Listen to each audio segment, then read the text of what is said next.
come home. Whoa, baby, put it down and stop your running around. Whoa, bring it on home right now. I don't mean after a while. Whoa, I need you, that's why I'm blue. Come home, come home.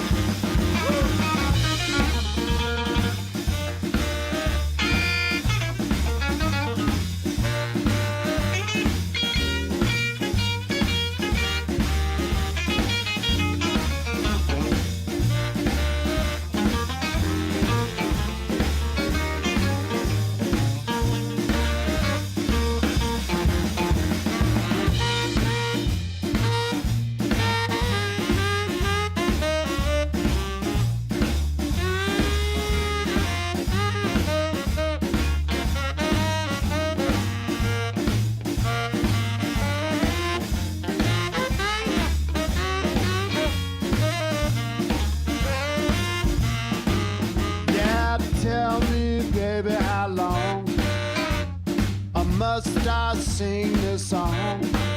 Oh, you stop this third degree. You know, baby, it's killing me. Yeah, I need you. That's why I'm blue. Come home. Come home.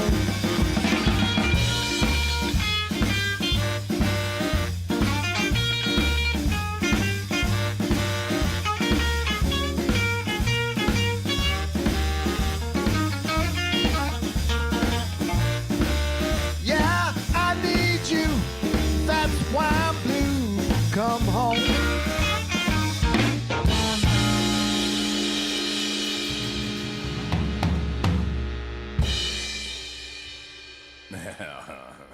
Great job.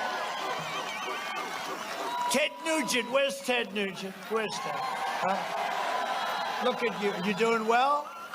You are a handsome devil, thank you. Great job, Ted, thank you very much. Appreciate you being here. And now, it's time for Ted Nugent's Spirit Campfire with John Brenkus. It's the physics of spirituality with attitude. Powered by Patriot Mobile. Switch now. Go to patriotmobile.com/Ted.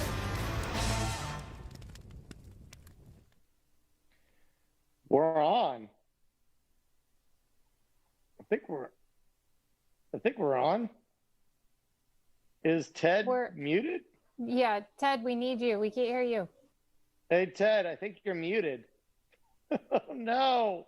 He can't hear us. Oh, no. This is the first time this has ever happened. What you're listening to right now is Ted Nugent, or what you're seeing is Ted playing a guitar. I don't know how he got muted. Let's see if Herbert. Hey, Ted, you need to unmute.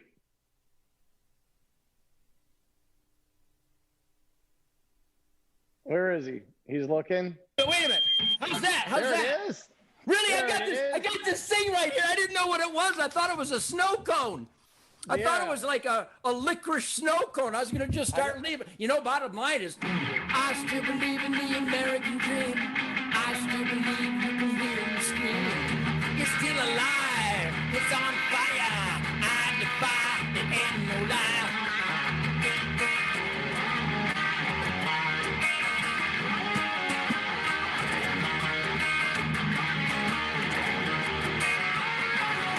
You see, I don't care what they do to me. I'm addicted to liberty, and I will cross that Concord Bridge. It's the bridge to my destiny, and I pursue life. I pursue my happiness, 'cause I'm so damn alive. I'm so in love with this.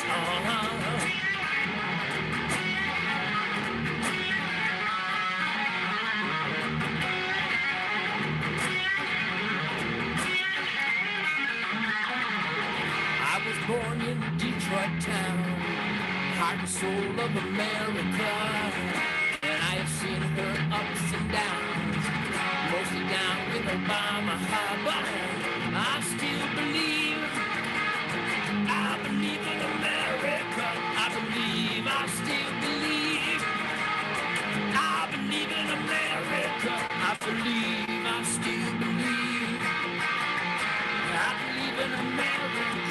I still believe. I believe in America, and I don't predict disaster. I see no doom and gloom. I believe in forever after, and I believe it's coming soon. Oh, look out!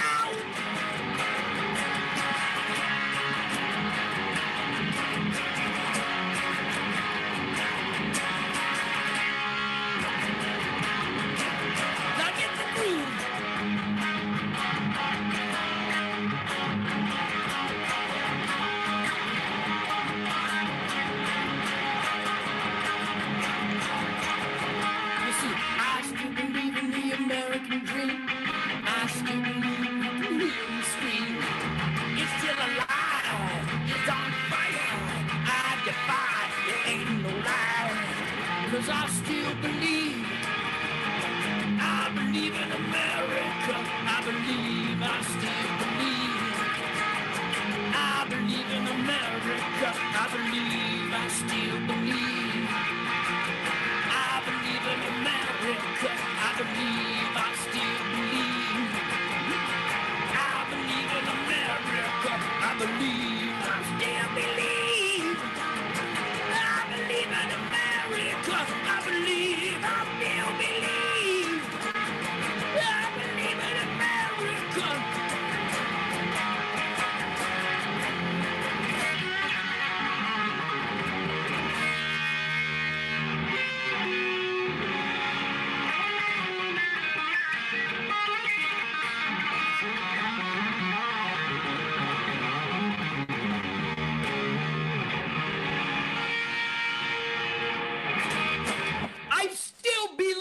Brankus, are you okay? My buddy John Brankus has got a sore back tonight. John, can you hear me? Am I coming in? Oh, God.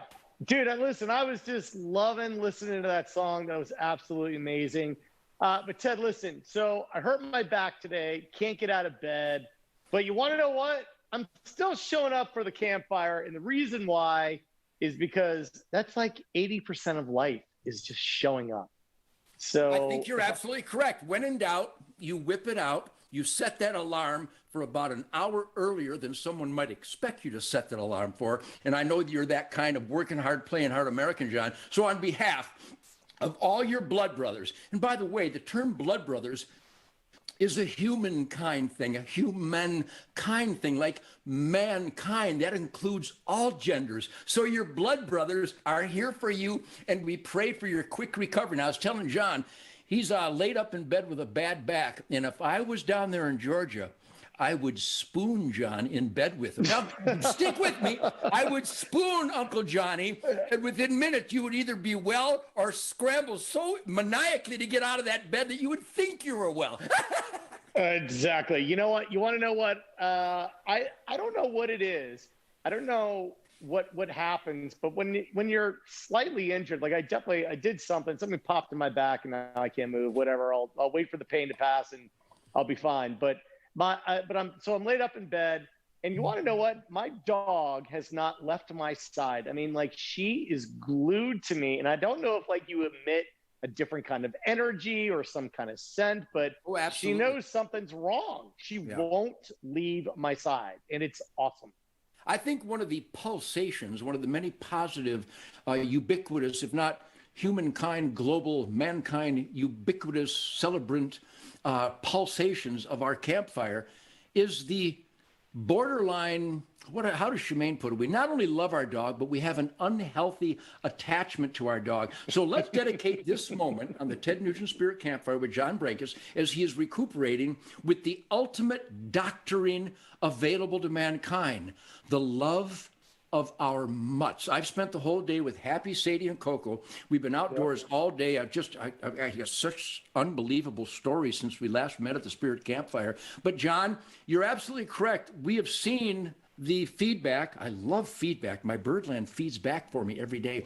The feedback we get from working hard, playing hard shit kickers at the campfire is that I think almost everybody out there has a dog. And even the cat lovers. I mean, I've had cats and people with horses. There is a human-animal relationship that I think it is the spirit of the wild. I think it is the spirit human animal campfire relationship. That's what I think. I think there is. I mean, it's really interesting.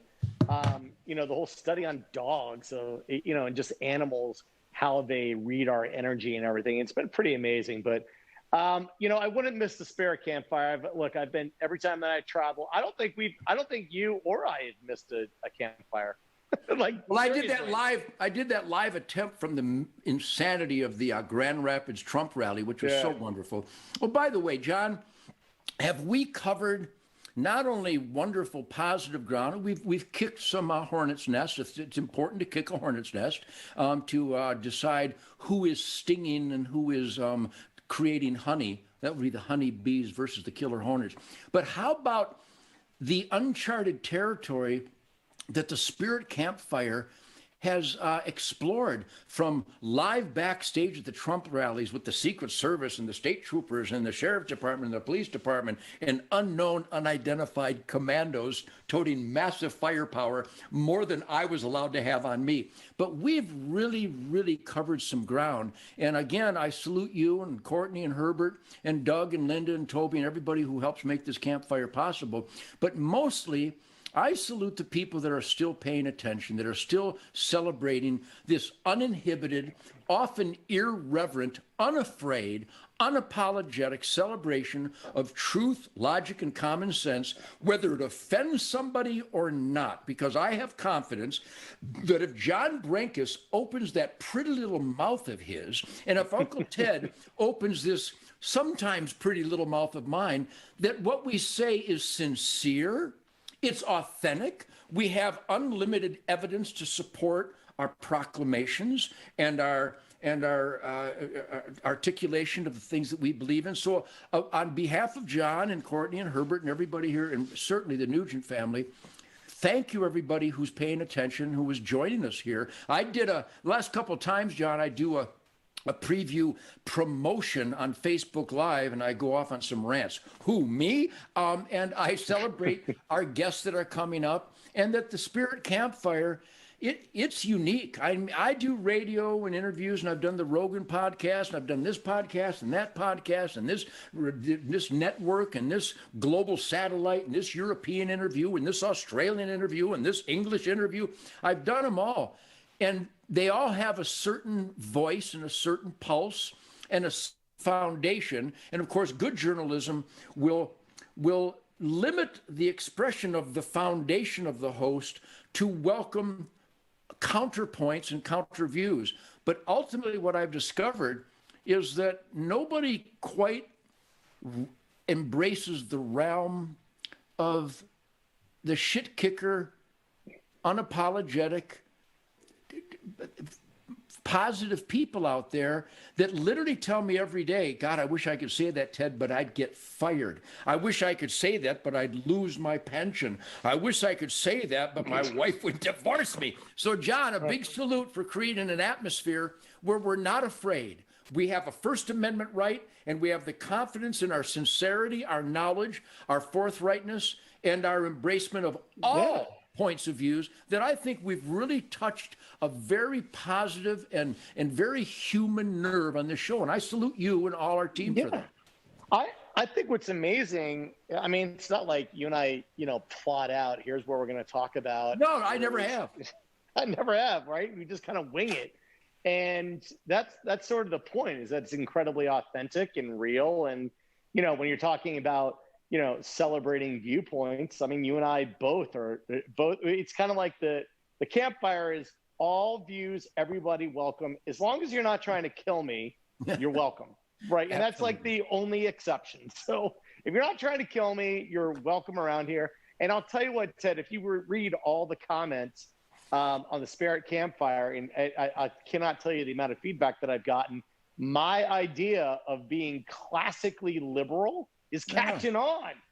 It's well, in its original, in its original form, you embraced a person on human terms, and you could disagree. Again, I've always said, if your American dream is totally opposite of mine, I would support and defend that point of view. The only problem is nowadays with political correctness and this horror, this self-inflicted cultural suicide of cancel culture, where if you do disagree, the left seems to go on a rampage to take your job away and to hurt your reputation and to lie about you. And of course, I've been in that vortex for the last 40 or 50 years. But the original liberal mindset is I said it. I think I was the first guy in the Spirit Campfire, if not the first guy at every interview on que sera, sera. I don't really care what you believe in, as long as your beliefs don't include defecating upstream from me. If you like to poop in the river, you can't do it upstream from your neighbors, because then we're going to have to live with your unpleasantness. So if you have a different idea, just don't force it on me. Just don't bring it in and I never force it on anybody else. Yeah, well, you know, Ted, I think I know the answer to this question. I've never asked you this, but what was the first time that you were attacked where you're like, wow, I didn't realize that was going to piss so many people off? Did it happen so gradually that you're kind of like a lobster, you didn't even like really notice it? Or was there a moment where you're like, whoa, this is crazy? Yeah, it really was incremental. It was the turning up the heat on the pan of hot water, and the frog was doing the breaststroke in. The first time was way back in like 68 or 69 with the Amboy Dukes. And I've always been notorious because I'm a high energy guy.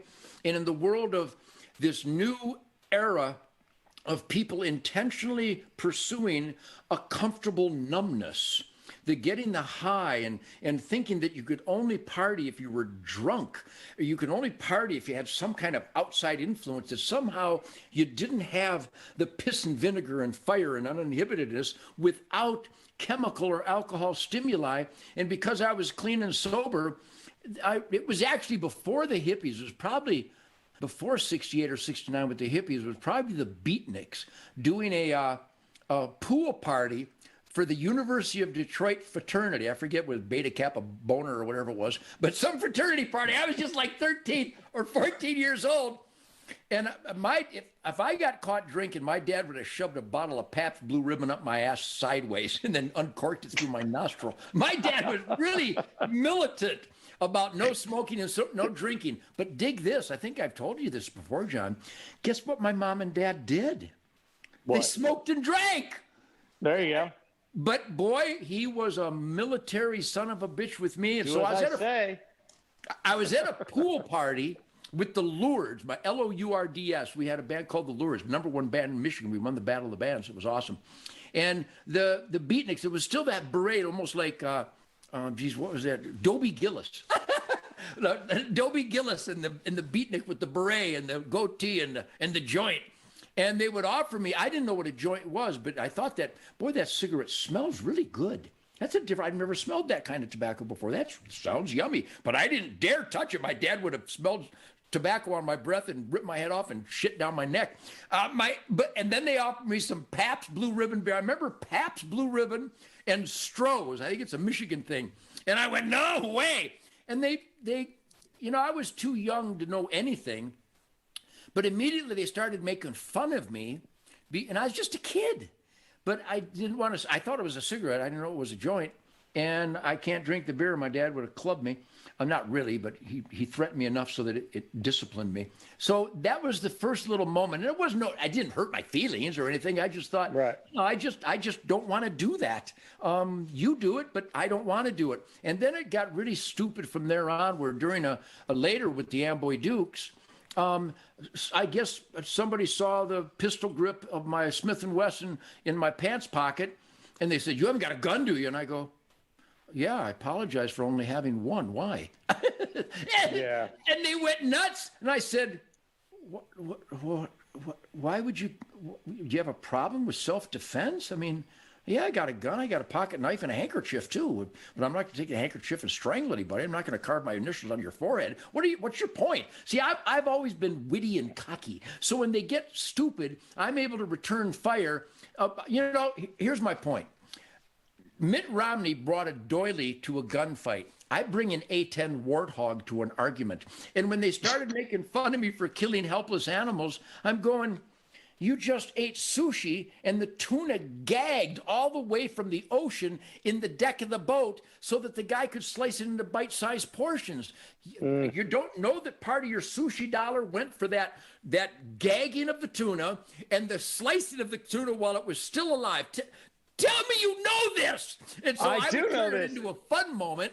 And I never really got angry. I was just going, are you kidding me? So you have a problem with venison, but you're eating burgers and dead fish that gagged all the way back to the dock. But they never thought of it like that. And of course, if you really want to torture an animal, with all due respect, I love the fishermen and it's a good system. They take live lobsters and throw it in boiling water. I'm okay with that. It's a lobster. It's food. Boil him to death. He's delicious. But these guys would incremental and compartmentalize their do's and don'ts while they're doing their don'ts. So over the years, and then they got to the point where they couldn't debate me.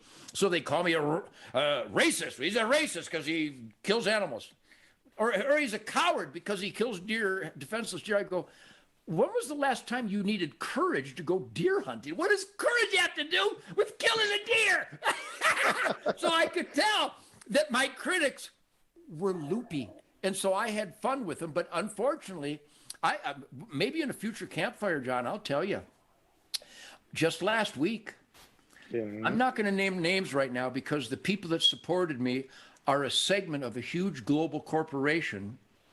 And they were a sponsor on our Spirit of the Wild show that helped finance the Spirit of the Wild to put it on Outdoor Channel and promote conservation. And the mothership called the sponsor company and said, "You can't sponsor Nugent. He's a racist." And my people who had the sponsorship, they go, "What are you talking about? He's not a racist. He's probably the biggest promoter of black artists in the history of the spoken word." And they went, "He's a racist. We're canceling his account." And I got to tell you, we're talking many six figures. And I can't get on the Outdoor Channel without sponsors. But here's the beauty, John.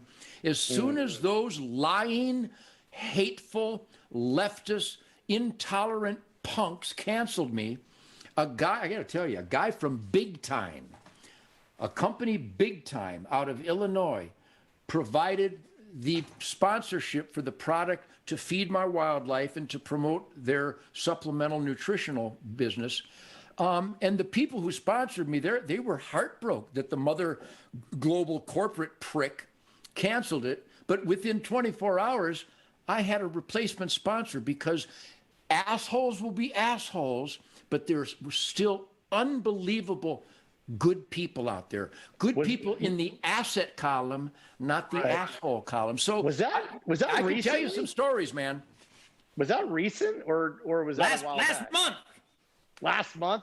Well, let me just tell you this: when you just went on your tirade and you were talking about a fish gagging coming onto the boat. That's where you got it wrong. You have to spearfish because they die instantly. Yes. Well, I don't know about instantly. I see a lot of flopping going on there, but that's you got to shoot them right. You shoot them like right in the brain.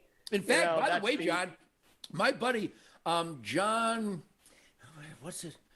John and his beautiful wife down there out of Tampa, they have the Spear Life on Outdoor Channel. I think it's the title of his show. Yeah. This guy is a gung-ho. He's got a whole team with the big boats and all the stuff. They go down to shipwrecks, and it's the Spear Life. You got to see it's on Outdoor Channel. The Spear Life, yep. And he's gung-ho, and they keep inviting me down there. And one of these days, you and I are going to rendezvous down there. But, John, I want to tell you, you go take care of your back. I want to let you know that once again, the Spirit Campfire. Yep. Our guest tonight is about a legendary of a soulful, landmark guitar player that has left a mark in the world of guitar virtuosity and soulful blues expression and musicality.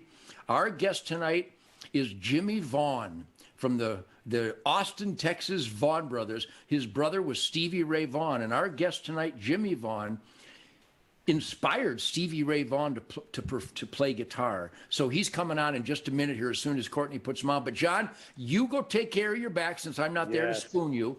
And thank you for all your positive energy and positive spirit. And can you share with us, how did you hurt your back?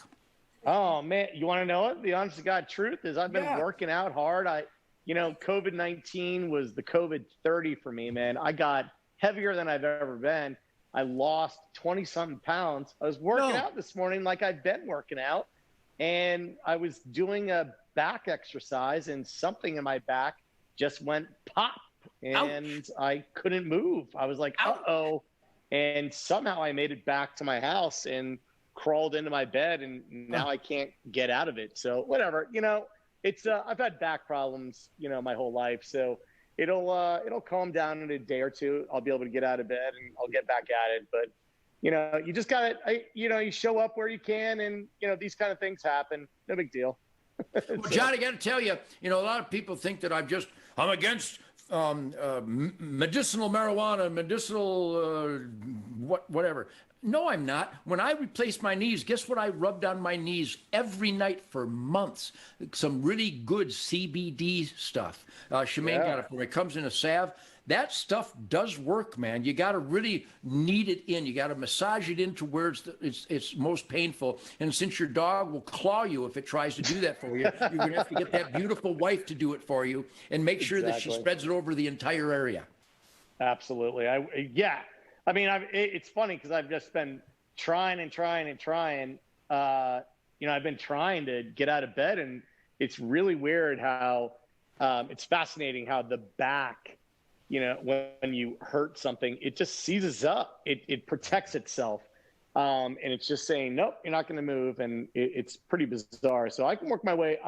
I've been hurt plenty throughout my life. But once your back goes, you just kind of, if it wants you to not move, it will make sure you don't move.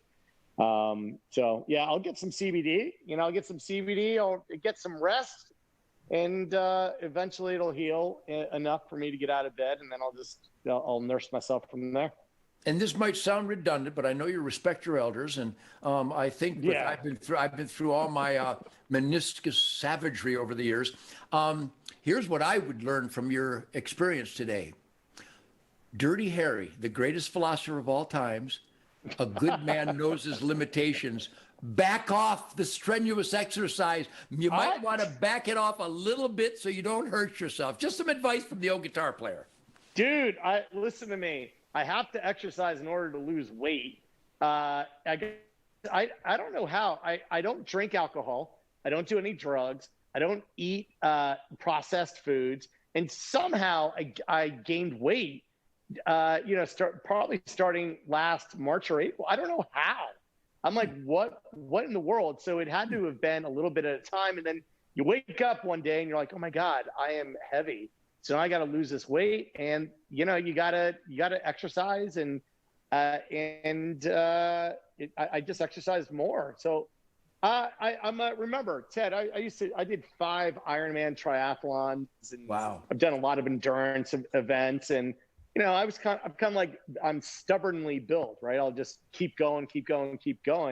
And on the weight losing front, I was like, I got to keep going. And of course, I was walking out of the door of the gym, and I'm like, okay, I'm just going to do one last thing. I think a good motto once you cross 40 or 50 years old is one less. Always do one less, because that one more thing, it's always the last one. It's always that one. I think so. Breakers, go take care of yourself, man. I got you covered. All righty. God bless you, Ted. God bless you, everybody. All right. Thank you very much. So, Courtney, do we have the famous Jimmie Vaughan ready to rock and roll with Uncle Ted? Yes, we do. All right, Jimmie Vaughan. Welcome to the campfire, man. Jim, I got to tell you, we played your Baby Come Home. Is that what, Baby Please Come Home? Please come home. Yes. Well, we played that as the introduction to this, and I've been telling everybody that you're coming on. Number one, thank you for coming on, but on behalf of music lovers everywhere, not just thank you for coming on and sharing the shit kicker celebration of all six-string glory, but your lifetime of soulful, emotional, enthusiastic, dynamo music. You have enriched our lives. We love what you have delivered. God gave you gifts and you shared it with us. So on behalf of all the shit kickers who love real music, thank you, Jimmie Vaughan. Well, thank you very much. That's very kind. I'm happy to be here. So I think everybody wants to know. See, I'm a guitar player, but more than a guitar player, I'm a guitar fan. I live for the music. I have a funny feeling. You're turning 60 something next week. Is that right? 70. 70. Wow. Only 2 years behind me. So this is even more pertinent. So was it or was it not? I know it's Howlin' Wolf and Muddy Waters and Mose Allison and BB and Freddie and Albert, but when the explosion that Chuck Berry and Bo Diddley and Little Richard unleashed, it had such a fury. You'd have to be kind of tuned in for a Caucasian kid that's that young when that happened to even begin to grasp what the black soulfulness was about, because it was so personal. But was it or was it not when Chuck and Bo and Little Richard and Jerry Lee Lewis lit that fire? Is that what kicked you in the ass like it did so many of us? Yeah, I loved Jerry Lee Lewis and rock and roll, and I didn't really know that. I didn't know about all the stuff. I just knew that I loved cool music, and on Saturdays there were hillbilly shows and other things on this one station that came on every Saturday, all day, different shows. And so I used to watch all that, and I just didn't know very much. My uncles play guitar on both sides of the family. So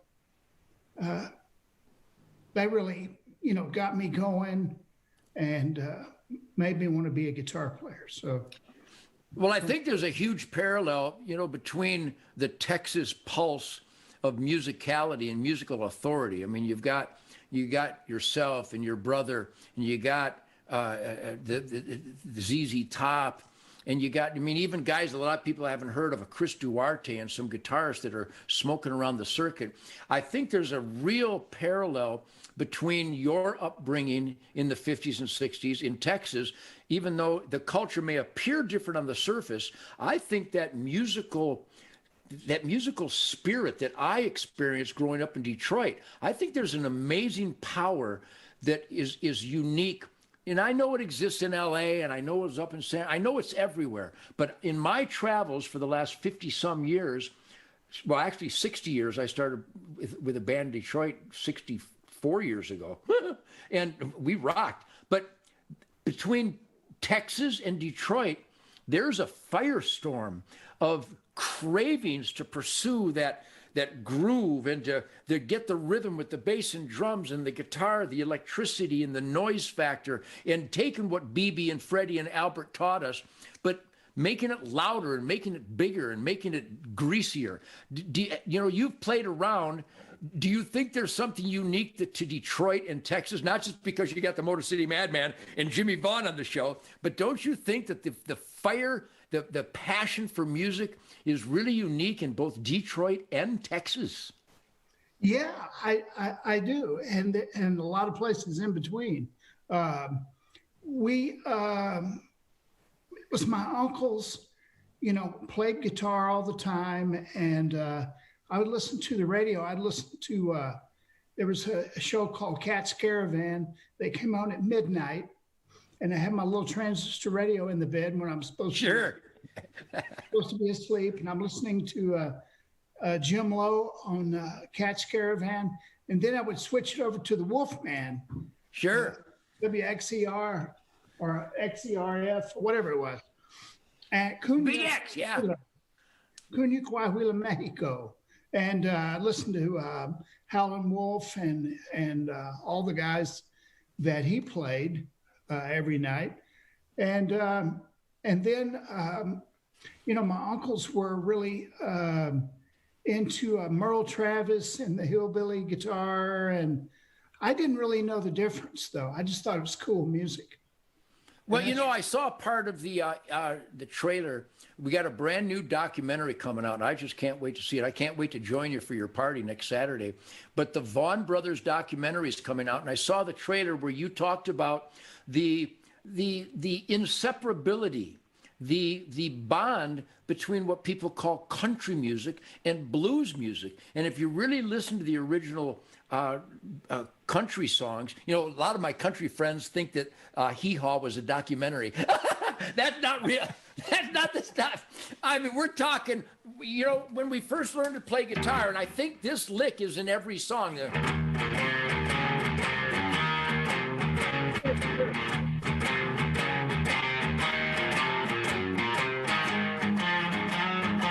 The honky tonk. It literally exists. Yeah, that's Jimmy Reed.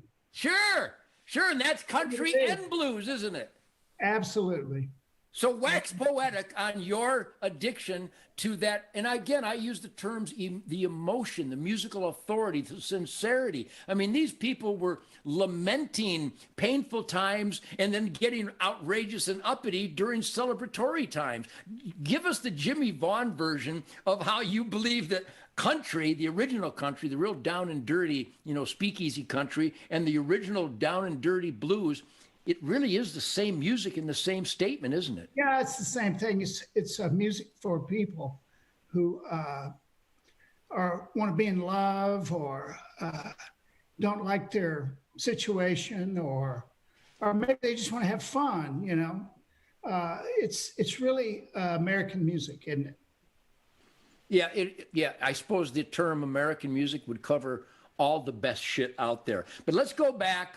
You obviously have left a mark. You've imprinted on people with your guitar playing, and a lot of people were so moved by what your brother did. But tell us the original days as Stevie Ray Vaughan's older brother.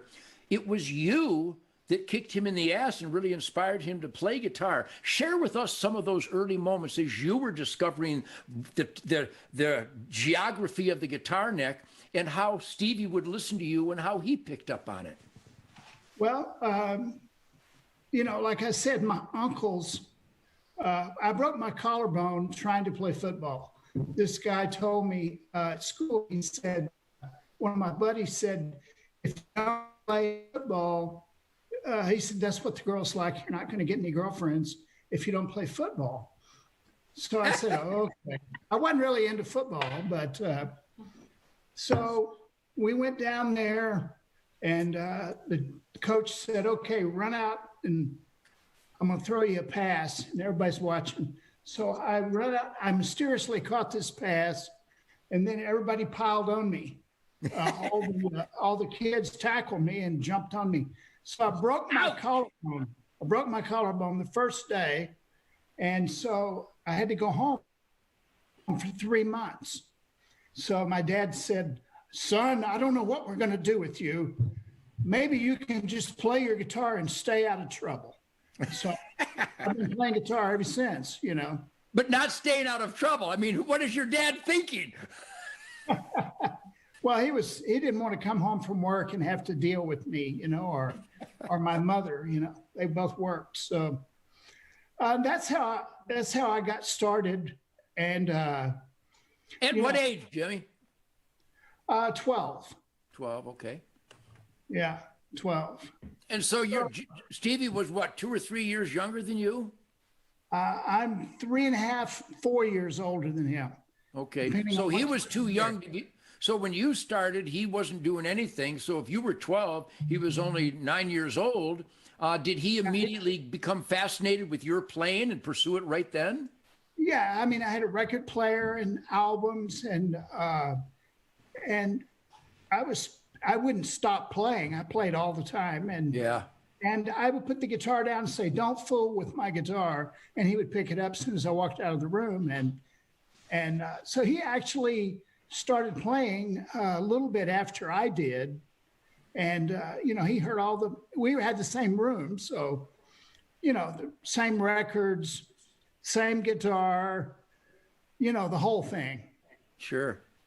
Well, you know, those were the original days. You and I were born just a few years after Les Paul electrified the damn thing. And it went from a strumming background folky thing to an upfront, you know, theme line instrument. It became the power of the songs, all the best songs anyhow.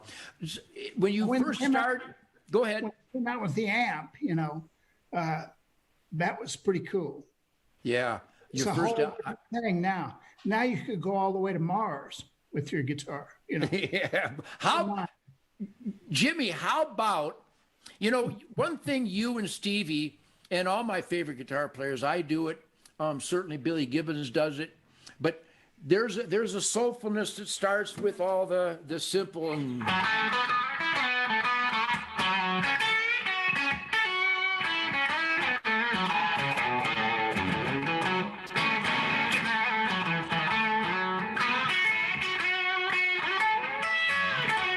all that. That's basically what BB and Freddie and Albert taught us. But how about the Eddie Van Halens and the Steve Vais and the Joe Satrianis, where they go off into these movements?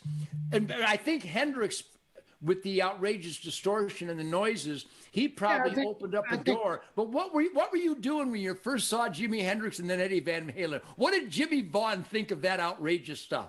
Well, I really liked Hendrix, and I was in a band in Dallas called the Chessmen, and we opened the show for Hendrix when he came to town the first time. Wow. And so I got to meet Hendrix and his band, and I was 14. Wow. So, but the rest of the band was like 21, you know.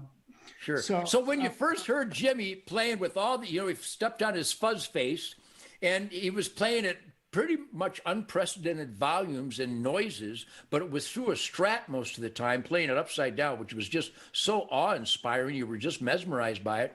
Now, before there was a Jimi Hendrix, I was already letting my Birdlands feed back. Yeah, you think? But when you first saw it, answer me this. Did it make you want to turn your amps up? Did you turn your amps up after you saw Jimi Hendrix? Yeah, well, I mean, I was already like that. So, you know, I would sit around in my room and turn the amp up all the way and get feedback. Why not? You know, I play a Birdland, so it really doesn't happen.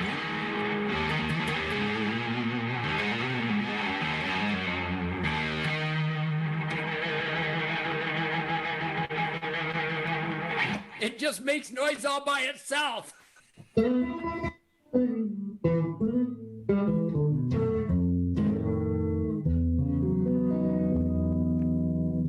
Beautiful, man. That's pure Stratocaster. Have you always done the Stratocaster? No, at first I had a Gibson. I just got it back. My dad bought me a 125, I think it was. No, yeah. That's a hollow body. Hollow body Gibson. And then I got a 330. And then I got a Telecaster. And, you know, eventually I made my way to a Stratocaster. So I love the Stratocaster because it's got everything. You know? Yeah, it does. You know, I have trouble playing a Strat because the way I anchor my fingers on the Birdland, my pinky is always bumping into the volume knob, and I'll be smoking and playing some stuff, and I'm unconsciously turning myself down, and I hate when that happens. So I only play a Strat sometimes in a recording session. But let's talk. You're going to turn 70. Is your birthday actually the 20th on next Saturday? March 20, equinox. Well, your birthday, you're turning 70, and Shemaine and I are coming down to your big party. I can't wait. And they're debuting. Is this the world debut of the Vaughan Brothers documentary? Well, we're just going to show it for my friends that I invited to the party. It's going to come out sometime at the later on in the year. We just signed a deal with a distribution deal, and you know, so I just thought we could show it to my friends so they would maybe think that I actually did something. Well, I'm proud that you called me your friend and invite me down there. But, you know, I saw the trailer. I've got a link to the trailer. Jimmie, can I put the link to the Vaughan Brothers documentary trailer on my Facebook? Is that legal? Well, I don't know. I haven't. Well, I'll do it till somebody sues me. I haven't signed the deal yet. But well, then I won't put it up there. But I got to tell you, you know. I wish you could, but I don't know. All right. Well, I got to get your perspective, which is why I'm interviewing you. Number one, it's about time that we met. It's about time that we jammed together. But there's been so many documentaries and profiles and reviews of Stevie Ray's life. Yes. Tell us the difference between the legends, the icon, the last days of Stevie Ray Vaughan. I got to jam with your brother in Detroit one night, and it was just a great, great moment. But tell us the difference between all these reviews and introspectives of Stevie's life and the Vaughan Brothers documentary. Tell us what makes that different and why we should get ready for it. Well, I think the greatest thing about Stevie was he was just a nice guy. He was a great guy. Sweetheart. And he was a sweet guy. And we were getting to do what we wanted, which was inconceivable, to be a musician. Even though there was a lot of musicians around, you heard about them and you were fans of them. But the idea that you were my dad was a big supporter because he was an asbestos worker. He was a pipe cover, what they call a pipe cover. And he was tickled. He said, "Son, I'm just glad you don't have to do what I do." And he was real proud of us like that. Sure. And so, he always supported us, and he would always take me to the gigs in his pickup truck with the amp in the back. And that's awesome. We had a trio, and the fathers would sit in the back, in the 60s. And, we had at the Hobnob Lounge, was one of my first gigs in Dallas. And they had a go-go dancer. It was a beautiful go-go dancer that was on stage with us. And we were 14, you know what I mean? Yeah.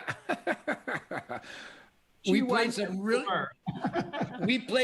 really, really seedy dives and speakeasies in Detroit when I was 13 and 14 years old. I saw the trailer to the documentary, the Vaughan Brothers documentary. You expect it'll be out maybe later in the spring, maybe by early summer? Yeah, I think so. That's what they're shooting for. And I see that you had comments. Your brother so excited everybody. I mean, you got comments from Eric Clapton. Who are some of the other people that are part of this Vaughan Brothers documentary? Well, everybody. Who? My wife's talking to me. Jackson Brown's in there. Sure. Nile Rodgers, B.B. King. Awesome. Billy Gibbons. Billy's a good man. All the Texas guys, and plus, all the other people that we loved, and Eric's in there, Eric Clapton. Sure. And well, I think all the guitar players went nuts for Stevie because he went back to the origins, the simple, basic rhythm and blues, rock and roll blues approach, but he did it with such flair and such outrageousness that I think the Eric Claptons and all these gods of guitar realized that, you can express yourself uniquely, even with those old, heretofore predictable licks, because Stevie put a signature on it. And when I heard your song that we started the show off with, you do the same thing. I can predict these movements on the guitar, but you have your own voice, your own style. And I think that's why Stevie left such an impression on everybody, especially guitar players, because he wasn't afraid to play the oldest licks, but he played them with fire. Yeah, he was really excited about being a guitar player, and he loved it, and it came through. Yeah, no question. Everybody knew, and plus you didn't know what he was going to do, and he didn't either. So well, you could tell it was organic. You could tell it. I use the term samurai and Zen. I'm an archer. And if you want to put an arrow where you want to put an arrow, you have to be so tuned in to all your gifts and all your capabilities to make sure that your hand-eye coordination lets that arrow go when everything is tuned in to the mystical flight of the arrow. And I think a guitar player, when I watched Stevie play, when he did the Austin City Limits shows, and whenever you saw him play live, he was really in the zone every time he picked up the guitar, wasn't he? Yeah. He was totally in the zone, and like I said, he loved it. And like when we were little, we couldn't believe that we were getting to play guitar. Yeah. To actually be guitar players, and as long as you don't forget that, it's still there. Well, Jimmie, I'm so glad that we met down there doing a special tribute for the military, the Delta Force at Cooper's Barbecue in Lano, Texas. Jimmie Vaughan. Oh man, it was cool, wasn't it? That was a right. Well, number one, it's so inspiring to be invited by the Delta Force and then to play our old shit kicker type blues and rock and roll in a barbecue dining room. It was as raw. We were right in front of the napkins in the Coke machine. Yeah. We were looking for a place to plug in, and it was right behind the sauce. Yeah, we had a good time, and it was some good barbecue too. Yeah, killer barbecue. Well, Jimmie, I think your guitar playing could be considered killer barbecue. So it's great knowing you. It's great meeting you in our old age like this. I can't wait to see you when you come down, you and your wife. And my wife's going to be here, and my kids. And we're really looking forward to it. Well, I really appreciate the invitation. I've always admired your musical authority. If I'm not mistaken, the night after the film, we're going to all meet up in a honky-tonk somewhere. That's right. Secret location and play guitars. Jimmie, I don't leave home for anybody, but I'm leaving the ranch to come down to your birthday, and we're actually spending the night in Austin, and we're going to jam the next day. So hang on to your ass, Vaughan, because Uncle Ted's coming down, and I'm going to bring some barbecue sauce for the guitar boys. All right. I'm looking forward to it. Well, Jimmie, God bless you and your family. Thank you for all the music over the years, and I will see you on your birthday party. I'll spank you at your 70th. All right. Thank you, man. It's great to be with you. Godspeed, Jimmie. That's awesome, man. Right. Boy, I got to tell you, that's really a firestorm of musical history. Here's a guy who's a couple years younger than I am, and the impact that Stevie Ray Vaughan had is some of the most powerful and some of the most influential in the history of guitar playing.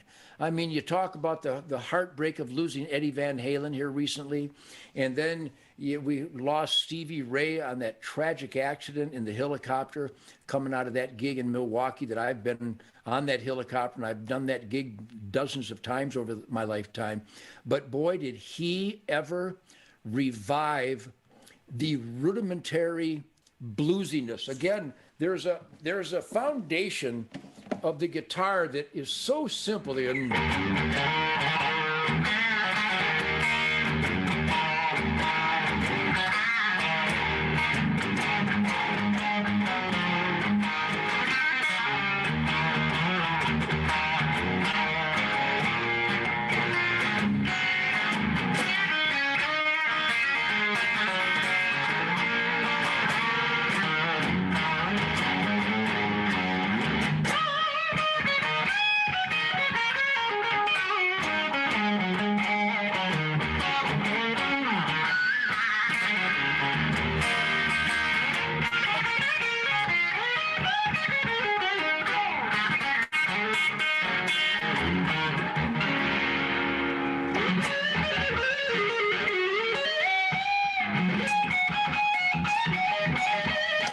And Stevie Ray Vaughan, influenced by his brother Jimmie, reminded us that most basic honky-tonk, boogie-woogie, B.B. King, Albert King, Freddie King, passing on the baton of those black musical geniuses, the Howlin' Wolf, the Muddy Waters. They played with such a soulfulness, such an emotion, such an authenticity. And I will, once again, articulate that I and I alone have expressed over the years. Jimmie was repeating how his brother Stevie Ray loved it. He had a passion for it. If you don't love playing the guitar, or if you don't love shooting baskets, or if you don't love skating and hitting pucks, you're never going to be the master of your given endeavor. You're never going to wallow in the glory of accomplishment of your own individual life, liberty, and pursuit of happiness. And what I did when I was growing up is the same thing that Jimmie's talking about. You're inspired by the authenticity of those black artists. If it wasn't for Howlin' Wolf, Lightnin' Hopkins, Muddy Waters, Robert Johnson, Mose Allison, and then electrified to the hilt by Chuck Berry and Bo Diddley and Little Richard, let me once again express what nobody else has ever expressed. And I am convinced that as sure as the sun rises in the east, that the reason the bluesy rhythm and blues gospel jettisoned into the rock and roll energy and piss and vinegar firestorm so impacts us, so lures us into the pulse of the music, is because the original blues players were heartbroken because they were slaves. When they went to bed at night after working their ass off all day, they knew that a man owned them, and they knew that that was vulgar. They knew that it was wrong. They knew that it was a sin. They knew that it was a crime, but they couldn't break those shackles. And so they expressed the torment and the pain and the disgust that their fellow man could think they could own them. So that's why that music, it was so authentic and so...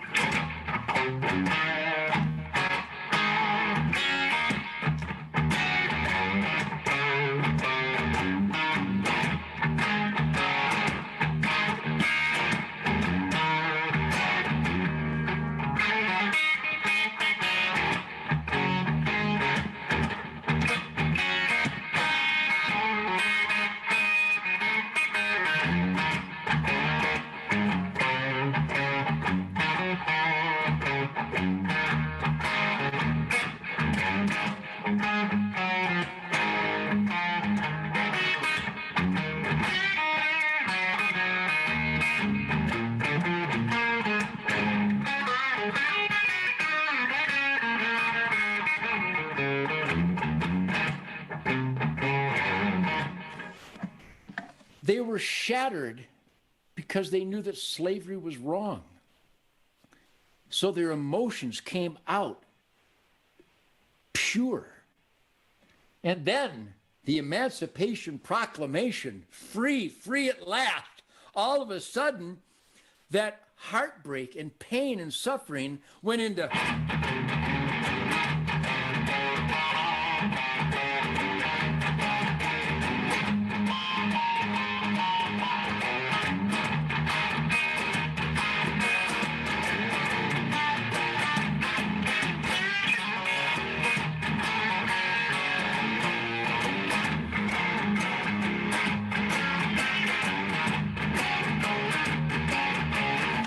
sudden got uppity because finally they weren't slaves anymore. They were free at last. So that emotion was so pure that it took on a firestorm of energy and celebration and uppiness. I give you Little Richard. I give you Bo Diddley and Chuck Berry, and then Jerry Lee Lewis picked up on it, and Elvis picked up on it, and everybody picked up on it. The Stones and the Beatles and the Yardbirds and the Who, and everybody picked up on it. So that's why that musical authority is inescapable, because they went from the human heartbreak of the horror of slavery to the outrageous unleashed freedom that had been pent up.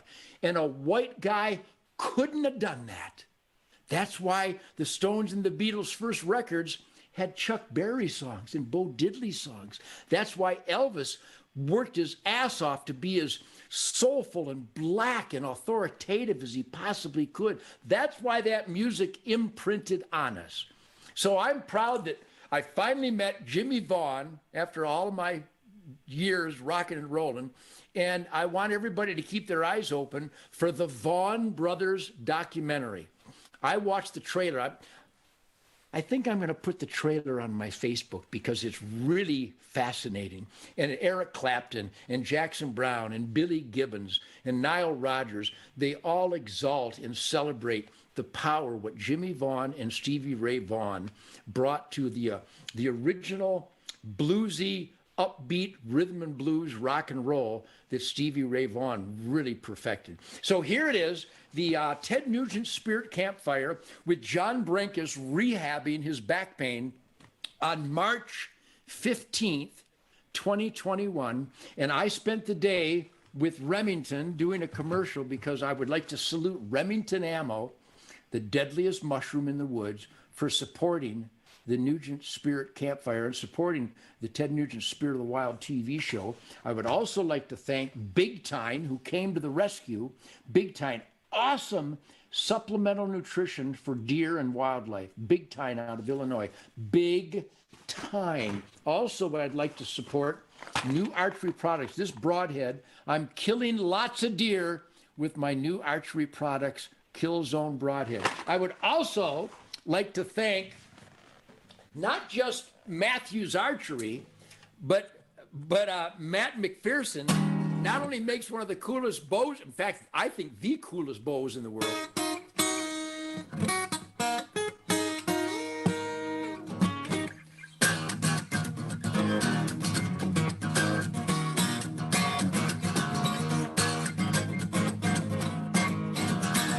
But he also makes the McPherson guitar. Just think, a guy, Matt McPherson, makes the best bow in America, the Matthews bow, and he makes, I think, the best acoustic guitar in America, the McPherson guitar. So Courtney and Herbert and everybody out there, John Brenkus, all you shit kickers on the Spirit of the Wild with Uncle Ted tonight, I salute you.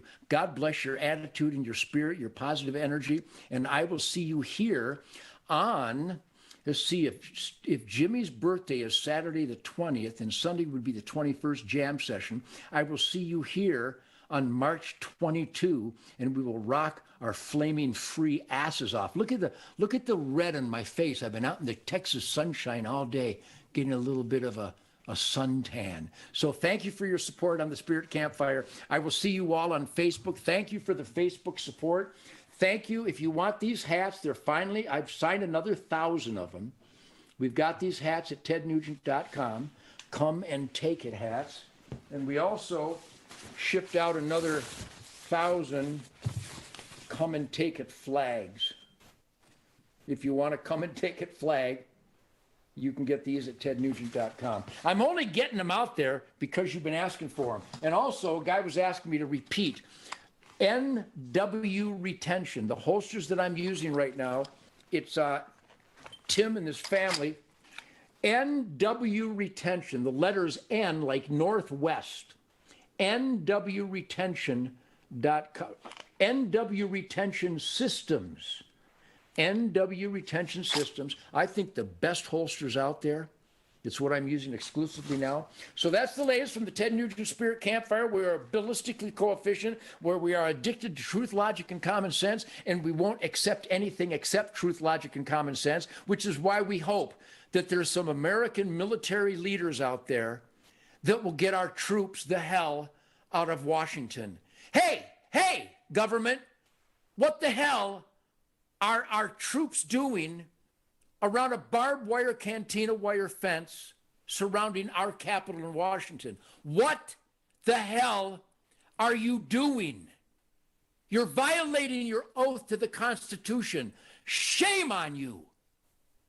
You really let us down because we salute the military heroes, but we don't salute the corrupt oath-violating leaders of the military that allow our National Guard to be abused in Washington, D.C., protecting the treasonous Democrats for no good reason, torching our tax dollars, and embarrassing the foundation of this constitutional republic. Is there a military leader out there that actually abides by his sacred oath to the Constitution? You better start getting cracking and get the troops the hell out of Washington. I love you all. Drive safely. See you here next Monday. This is the Ted Nugent Spirit Campfire. Beat me. Come on and eat me.